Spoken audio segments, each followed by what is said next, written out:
Now that Gojo vs Sukuna is over and we have the death of Satoru Gojo, let's just say the reactions to this have been very interesting. And as you can see on the screen, I actually predicted this a couple days before the chapter even came out. I said, it doesn't matter if Sukuna or Gojo wins, no matter what, people are just gonna say it's bad writing and bad storytelling, so I couldn't have been more spot on. But even though I predicted this, I even was not expecting this level of reaction though. We have tweets and comments of hundreds or thousands of likes saying that this is an ass pull, GEGE fell off, this is trash writing, this is a Gojo character assassination, with even one tweet getting 2 million views and almost 20,000 likes on Twitter saying that this just destroyed Gojo's character and assassinated it. And someone even went as far as to actually attempt to hire a hit on GEGE too. That is how far it has gone. But is it true? Did GEGE actually ruin his story, or all these just people overreacting and people just coping because their favorite character died, like I said they would? That is what I'll be discussing today. So hey, be sure to leave a like, it does help out, and of course subscribe to the channel for a ton of consistent and quality JJK content. 90% of people who watch the channel aren't actually subscribed, so if you want to see analysis, JJK spoiler videos, power scaling, crazy theories, hey, be sure to subscribe. Trust me, you won't regret subscribing. And of course, thank you to Jujutsu Kaisen and that guy Trey. Okay, let's get into this video. Now, there's two different, I guess, topics to talk about. The first is people saying that the way Sukuna defeated Gojo was an ass pull or was poorly executed, and the other group that's saying that this just completely assassinated Gojo's character and it ruined his writing. And this is specifically in regards to the lines that he said, where he was just hard glazing Sukuna in the afterlife, and he was saying he's the strongest several times, and was pretty much just apologizing for being too weak. Yeah, it was pretty insane that Gojo was saying all this in the afterlife, considering what we got last chapter, where the last chapter ended off with Kusakabe just straight up saying, oh, Gojo's won, Gojo just pulled out black flashes, destroyed Mahoraga, destroyed a city, and was just looking like the definition of him. So just getting off screen next chapter. Okay, so first I'll talk about the assassination of Gojo's character, then I'll talk about the Asspulls in the second half of the video. Alright, so to read off the tweet with near 20,000 likes and almost 2 million views, the person says GEGE is actually assassinating Gojo's character. What do you mean he didn't care? Gojo's whole thing was helping his students grow and changing Jujutsu as a whole. Another person said the whole execution of his death was so poorly done, even though they knew that he was gonna die someday, but they didn't expect the execution to be this badly. And then there was another tweet with 4,000 likes and 400,000 views saying he completely destroyed the legacy of one of the most unanimously well-loved characters of the genre in recent times. I genuinely wished he would just go on hiatus forever or something, and people were saying that they wish he never picked up a pen again, or they wished he would switch careers. I just don't think it's a character assassination. We know one of Gojo's main tropes is him being the strongest. I mean, there was even that Suguru Geto line where it says, are you Gojo because you're the strongest, or are you the strongest because you're Gojo? That is a part of his character where sometimes even just being the strongest and caring just about power and selfish desires like that are the most important thing. I mean, remember, Gojo is a pretty selfish guy. He really just cares about what he wants and doing, honestly, things to his whim. Now, an important thing is that one of his whims, or I guess it's actually a pretty big dream of his whole dream, is to actually raise the next generation so that they aren't alone. It was actually something important that he told Shoko, and it is something he actually says just before Yuji revives, saying, yeah, this is my dream, cultivating the next generation. And we see pretty much throughout the entire story, it's just him raising and training Yuji, Megami, and making the next generation stronger. I mean, even in JJK 0, he was actually training up Yuta the whole time, taking good care of him, and he does care about his students. There are a lot of small things that he does that show he cares about them. And like he said at the end of Shibuya, he has faith in them. What I'm getting at is that people are upset that in Gojo's final moments and in the afterlife, and yes, I actually do believe this is the afterlife. The reason I think that this is the afterlife and not in Gojo's mind is because Nanami actually says things that would be impossible for Gojo to know. Nanami's choice, and especially his final moments in Shibuya of Haibara, Gojo wouldn't know any of that. So yes, Gojo is saying, is this a dream? I think this was real. And especially considering the words that Nanami gave, and I'll explain this later, he says things that are just too in character for Nanami. But back to the main point, what I'm trying to say is that people are upset that in Gojo's final moments in the afterlife, he didn't actually talk about the students. He didn't say, oh, it's alright, the students got this, I got faith in them, this is all up to them. Kind of like how he did in Shibuya, whereas in Shibuya, pretty much one of the last things we see inside the prison realm is him saying, I got faith in everyone. I will say, yes, it's pretty odd that Gojo didn't talk about, you know, his main dreams, the whole thing that he raised in his final moments. We didn't get to see him talk about, oh, it's okay guys, like Yuji or Yuta and everyone else have this. You know, not even one dialogue or they were mentioned once. It didn't happen. But even though that didn't happen, this isn't an assassination of Gojo's character. Everything that's talked about in this chapter is just another part of Gojo. It's the other side of him. Again, I want to reiterate, the whole thing about Gojo is that he is the strongest. In the episode where Gojo just got sealed, the beginning of it was actually just people saying, oh, what do you think about Satoru Gojo? Everyone ends off with saying he's the strongest or he's very strong. That is Satoru Gojo. That is what Gojo's about. Yes, there is more to him, but remember, even Geto has to question it. Are you Satoru Gojo because you're the strongest, or are you the strongest because you're Satoru Gojo? That is an integral part to his character, and it's more so, it's that side of his character that we're seeing in his final moments about the strongest. And it makes sense since he just came out of a fight with someone who is stronger than him. So I do think it makes sense while focusing on that aspect of it. Again, I do think it would have helped greatly had we at least seen one panel or just one text box of saying, oh, it's alright, Yuji and the rest got this. But just because we didn't get that, it doesn't mean everything else we got in this chapter was an assassination or a ruining of Gojo's own character. And what people are focusing heavily on, especially the tweet with nearly 20,000 likes, is the part where Nanami says, after all, you never cared about keeping sorcery going or protecting people. You were just in the game because you got a kick out of it. This isn't GEGE saying this. This isn't the narrator saying this. This is Nanami saying this. And we saw several times throughout the series that Nanami has said, and I quote, I have no respect for Gojo. I don't want to say Nanami hates Gojo. He definitely doesn't hate him. But you have to remember, this is from Nanami's POV. This is how Nanami views Gojo. Now, is Nanami wrong about this? Since we know that Gojo's whole dream is just cultivating the next generation, that is up for you to decide. But again, it's just Nanami's own words. It's not factual. That's his opinion of Gojo. We even see Gojo's reaction to this. He has a very sad face when Nanami says this. He looks upset with him saying this. And maybe because it is true to a certain extent, because yes, he was caring a lot about Riko, protecting her, and when Riko died, he even said, I'm sorry, I just, in this moment, I don't care about that. He just wanted to fight. He does have two sides to him. He's a complex character. He's not black and white where, oh, he has to be a protector or he has to just care about being the strongest. Both things are true, and both of these parts of his personality do conflict with each other, but also in some aspects also blend very well together. And yes, does that sound convoluted or complex? It does, but that's the sign of a character who's written well. He's not two-dimensionally written. He has depth to him. He has conflicting parts to him. It is the moral dilemma of Satoru Gojo. So no, I just really don't think that this was an assassination of his character. Everything we got, it's just focusing on a certain aspect of his character, more so because that part of his character was just challenged, and not just challenged, but was completely destroyed when he said Sukuna is the strongest and he lost to Sukuna. If you're the strongest because you're Satoru Gojo, but you're no longer the strongest, are you still Satoru Gojo? That's what I think this afterlife part was focusing on. Again, it would have been great to see him talk about the students, even just for a bit, but just because we didn't get that, it's not an assassination of his character. At least that's what I think in my own opinion. Now for the second part, was this an Asspull when Sukuna just brought out a new space-time reality warping slash to one-shot Gojo off screen as well, which was absolutely insane. Was it a poor execution of Gojo's death and the ending of this fight? Now, unlike the character assassination part, I think this actually has merit, or at least has a bit of truth to it, even though I don't actually completely agree with it. The first thing I'll say before I actually get into this, even if this is a poor execution, it's not going to ruin the entire fight for me or all of JJK, and I'm not going to drop it like how some people are overreacting. The rest of Gojo vs Sukuna is still, in my opinion, a 9.7 out of 10 peak fiction, one of the greatest fights in shonen. And I'm not saying the greatest as in it's up there amongst several of the best fights. Now, is it a shame that it ended this way and we just missed at least an entire chapter's worth of very important context, which really should have at least been 2 chapters of it? Yes, and it does actually hurt the rating of the chapter that I gave it. I don't actually think it's a 9.7 anymore. I would actually just give it, let's say, a 9.2 or a 9.3 out of 10, which is still insanely high, but it doesn't ruin the rest of the fight. In my opinion, I actually think the chapter that we got in and of itself was great. I thought the chapter was phenomenal, seeing Gojo talk in the afterlife, then it going to that beautiful double-page spread of my glorious king Satoru Gojo sliced in half, becoming the dissected one, and then Sukuna's lines to him were really beautiful, and Kashimo coming in, seeing everyone was sad. I thought this chapter was phenomenally great. But again, at least for me, the issue isn't the chapter itself, it's the fact that an entire chapter or two before it, which is crucial to the plot and the story, was just completely moved and entirely off screen. Granted, we may get a flashback in the future showing how it did go down, and this would actually help with the fight, and I would boost its rating out if we could just get a couple pages of flashback to see what happened. Maybe a student is thinking back, oh wow, Gojo just suddenly gets one shot off screen, we get that in the flashback. Yeah, that would help a ton, though it still would have been better to include it before the chapter where Gojo dies, but at least that's my opinion on it. And just to get into some things that people are saying. One word, Asspull for shock value. Oh my god, bro, JJK is the worst manga I've ever read. It sucks, and I literally think GEGE is the worst manga writer in history, and I hate him. And then just a bunch of other negativity. And then just some other comments, which I'll show on the screen as well, where saying it's just an Asspull, it came out of nowhere, it was just too hacked and overpowered with no explanation beforehand of it just one-shotting Gojo, which is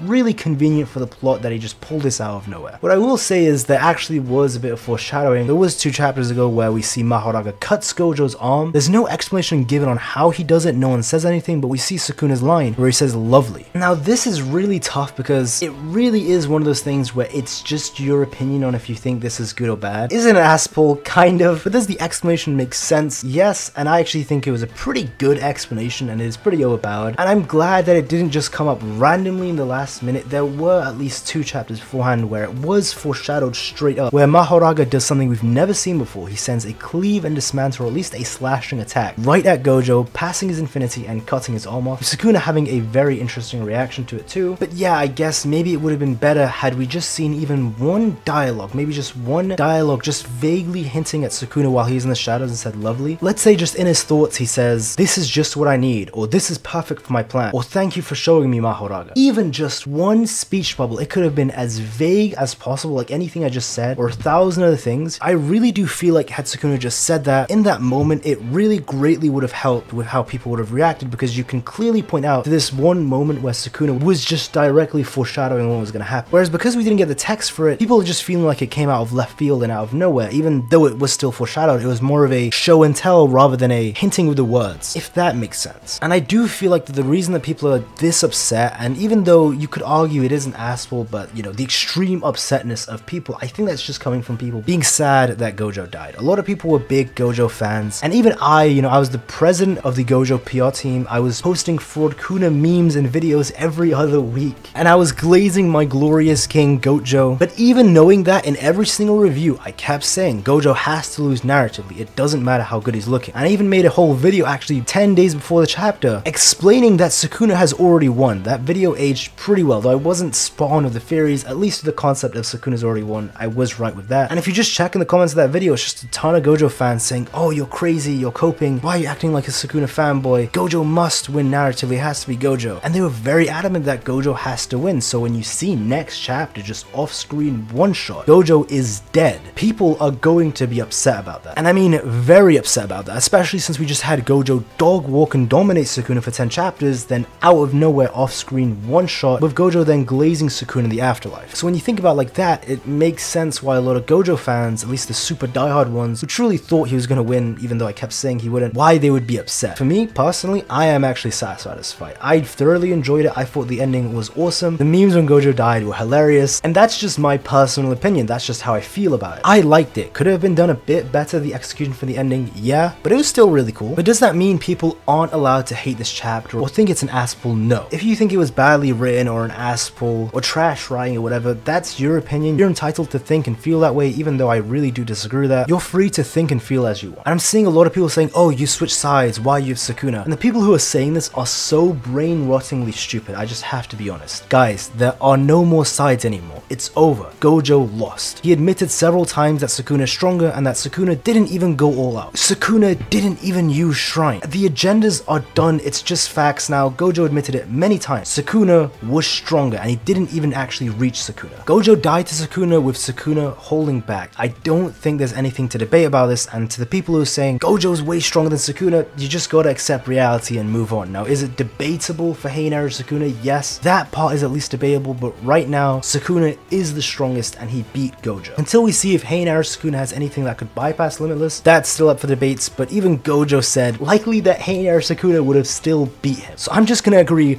with Satoru Gojo. I'm gonna agree with what he said. I'm just gonna quote him and stick with that. Hey, if you enjoyed the video, be sure to leave a like, it helps out a ton. And of course, subscribe for a ton of JJK content just like this, a ton of consistent and quality JJK content like theories, analysis, JJK spoiler videos, live streams, and just other JJK content. So if you love JJK, you will not regret subscribing. And of course, thank you to all the channel members as well. It's much appreciated. But that's all from me, guys. Have a nice day and take care.